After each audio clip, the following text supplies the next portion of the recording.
Guess what time it is? Mama's story time. Yay! Hello, my darlings. Welcome to story time. Today we have another Sunday special. We're reading from our Book of Mormon stories. We're going to be learning about Lehi and his family crossing the sea. Do you remember that Nephi and his brothers built a ship? Yep. Now they're going to jump in the ship and they're going to go across the ocean. Exciting. Let's get started. The Lord told Lehi to take his family onto the ship they had built. They loaded it with fruit and meat and honey and with seeds to plant when they got to the promised land. Good thinking. Strong winds blew the ship towards the promised land. Laman and Lemuel and some of the others began being wicked. When Nephi told them to stop, they got angry with him and tied him up with ropes. Oh, poor Nephi. Because of their wickedness, the Lehi stopped working. They did not know which way to steer their ship. A terrible storm blew the ship backwards for 3 days. Lehi told Laman and Lemuel to untie Nephi, but they would not listen. Lehi and Sariah were so upset that they became sick. Oh no. Nephi's wife and children cried.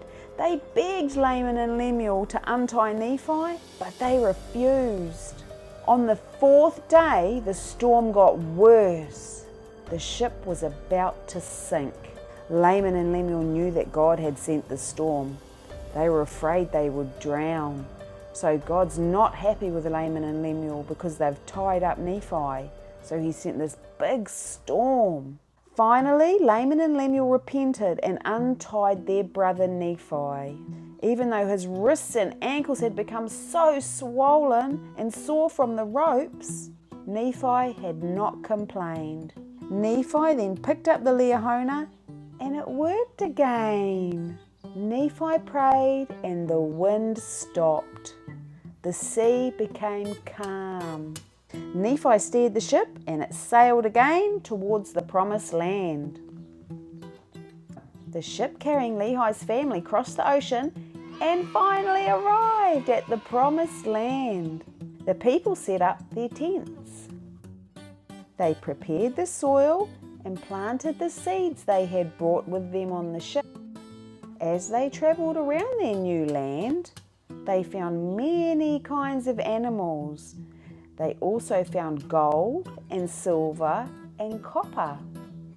God told Nephi to make metal plates to write on. Nephi wrote about his family and their travels through the wilderness and over the seas. He also wrote the words of God. Lehi grew old. Before he died, he talked to his sons and he told them to obey God's commandments. He also blessed all of his grandchildren.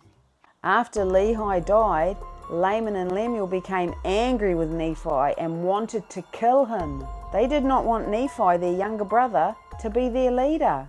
The Lord told Nephi to lead the righteous people into the wilderness. They travelled for many days and finally stopped at a land they called Nephi. So he's taken all his righteous brothers and sisters and cousins and aunties and uncles and he said, come on, the Lord has told me, let's go into the wilderness. We'll go away from Laman and Lemuel because they're so angry they want to kill me. The people who followed Nephi obeyed God. They worked hard and they were blessed. Nephi taught his people to build with wood and metal. They built a beautiful temple. Laman and Lemuel's followers called themselves Lamanites. They became the dark-skinned people. God cursed them because of their wickedness. The Lamanites became lazy. They didn't want to work. The people who followed Nephi called themselves Nephites. The Lamanites hated the Nephites and wanted to kill them. Oh dear. So now we've got the followers of Nephi, they're called the Nephites. And then Laman and Lemuel and their followers are called the Lamanites. And the Lamanites do not like the Nephites. So they've come across the waters and they've arrived at the promised land and they're setting up their little villages. The Nephites have broken away and they've gone into their own land that they've called Nephi.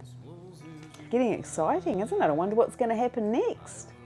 You'll have to tune in next week and find out on our next Sunday special. Okay, my darlings, we are going to go and watch some craft with Kiwa now.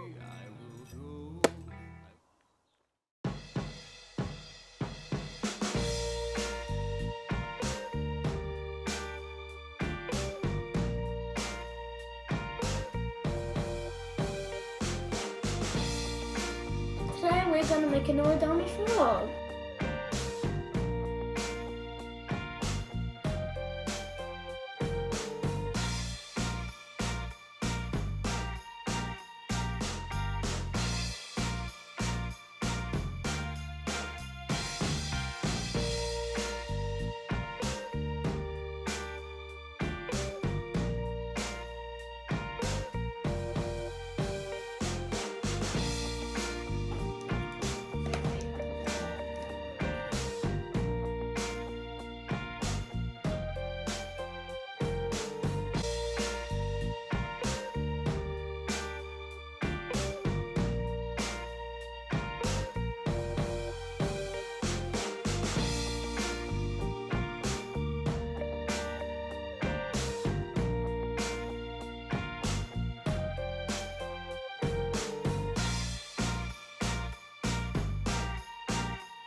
That is how you make a frog.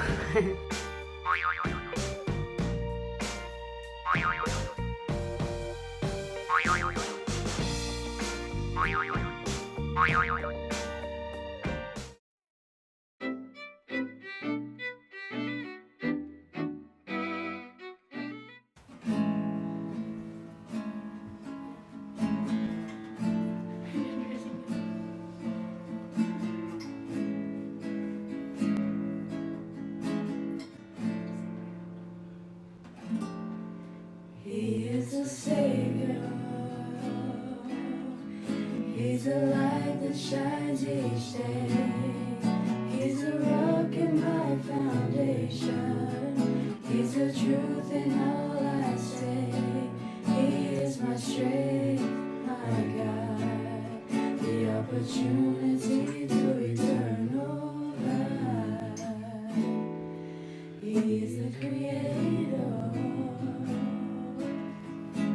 of all living things, praises measure of the joy that He could give. Open your heart.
That was another course. That was too fast. Yeah. Wow.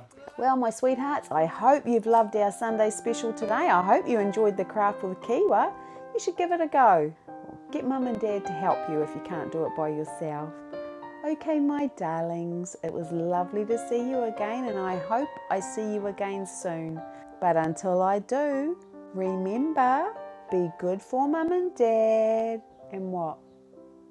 Kind to each other. I love you, my darlings. Bye-bye.